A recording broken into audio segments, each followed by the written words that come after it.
రాజకీయ కక్ష సాధింపులో భాగంగానే తనపై అక్రమ కేసులు బనాయిస్తున్నారని, ఇలాంటి బెదిరింపులకు భయపడే ప్రసక్తే లేదని బీఆర్ఎస్ రాష్ట్ర నాయకులు మరబోయిన రవి యాదవ్ స్పష్టం చేశారు. బుధవారం ఆయన మియాపూర్ పోలీస్ స్టేషన్కు హాజరై తనపై నమోదైన కేసుపై లిఖితపూర్వక వివరణ పోలీసులకు సమర్పించారు. బీఆర్ఎస్ లీగల్ టీం సభ్యులు అడ్వకేట్ లక్ష్మణ్తో కలిసి వచ్చిన రవి యాదవ్ మియాపూర్ సీఐకి రిప్లై లెటర్ అందించారు. ఎమ్మెల్యే అరికపూడి గాంధీ అనుచరులు కావాలని తప్పుడు కేసులు పెట్టారని, వాటిని రద్దు చేయాలని డిమాండ్ చేస్తూ హైకోర్టు, సుప్రీంకోర్టు తీర్పుల ప్రతులను పోలీసులకు అందజేశారు.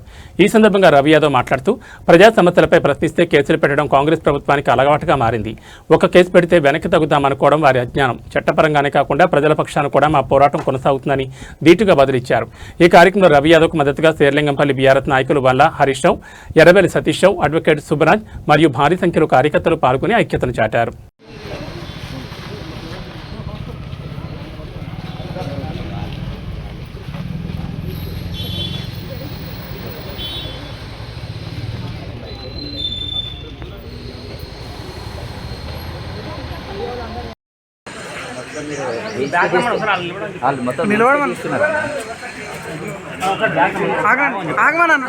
అన్న ఒకసారి ఆగన్నా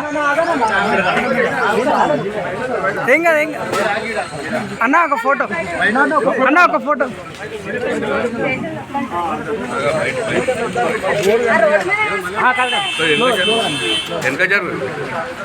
ఇక్కడ చేయండి. ఇక్కడ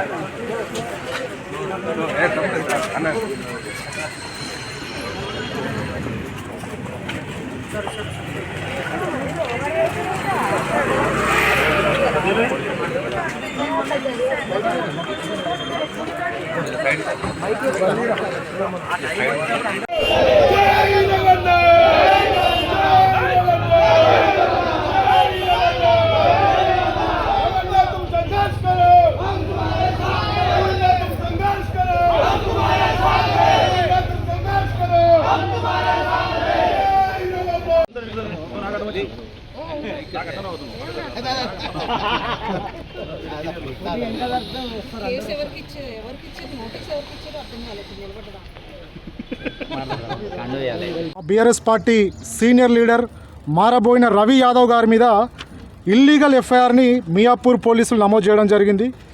ఎఫ్ఐఆర్ నెంబర్ 483 అండర్ సెక్షన్ 356, 352. రీసెంట్గా హైకోర్టు జడ్జిమెంట్, అదేవిధంగా సుప్రీంకోర్టు జడ్జిమెంట్ నల్లబాలు కేసులో క్లియర్గా ప్రస్తావించడం జరిగింది. ఎవరైతే అగ్రీవ్డ్ పర్సన్ ఉంటారో, ఎవరైతే బాధితుడు ఉంటాడో ఆయననే కంప్లైంట్ చేయాలి. కంప్లైంట్ చేసిన వెంటనే ఎఫ్ఐఆర్ నమోదు చేయొద్దని క్లియర్గా నల్లబాలు గారి కేసులో సుప్రీంకోర్టు చెప్పడం జరిగింది, హైకోర్టు చెప్పడం జరిగింది. కన్సెంట్ డీసీపీ గారికి, కన్సెంట్ మేజిస్ట్రేట్లకు కూడా డైరెక్షన్ ఇవ్వడం జరిగింది. కానీ ఇక్కడ మా రవి యాదవ్ గారి మీద ఈరోజు ఎఫ్ఐఆర్ అయిన విధానం మనం చూస్తుంటే ఇక్కడ క్లియర్గా హైకోర్టు, సుప్రీంకోర్టు జడ్జిమెంట్లని పోలీసులు వైలేట్ చేసిరని మనకు క్లియర్గా కనబడుతుంది. ఇక్కడ రవి గారు చేసిన తప్పు ఎక్కడ కూడా, ఇక్కడ వాళ్ళు ఇచ్చిన కంప్లైంట్ ప్రకారం, వాళ్ళు చేసిన ఎఫ్ఐఆర్ ప్రకారం రవి యాదవ్ మీద ఎఫ్ఐఆర్ చేయొద్దని చెప్పి 41 సిఆర్పీస్కి వాళ్ళు ఏదైతే 35 క్లాస్ 3 నోటీస్ ఇవ్వడం జరిగిందో దానికి మేము క్లియర్గా రిప్లై రాయడం జరిగింది. ఏదైతే రవి యాదవ్ గారి మీద నమోదు చేసినటువంటి కేసు ఉందో చట్ట ప్రకారం ఈ కేసు చెల్లదు. 35 క్లాస్ 3 ప్రకారం ప్రాపర్గా మీరు ఇన్వెస్టిగేషన్ చేయండి. సుప్రీంకోర్టు, అదేవిధంగా హైకోర్టు ఇచ్చిన జడ్జిమెంట్ల ప్రకారం, జడ్జిమెంట్లు ఎక్కడ కూడా జడ్జిమెంట్లో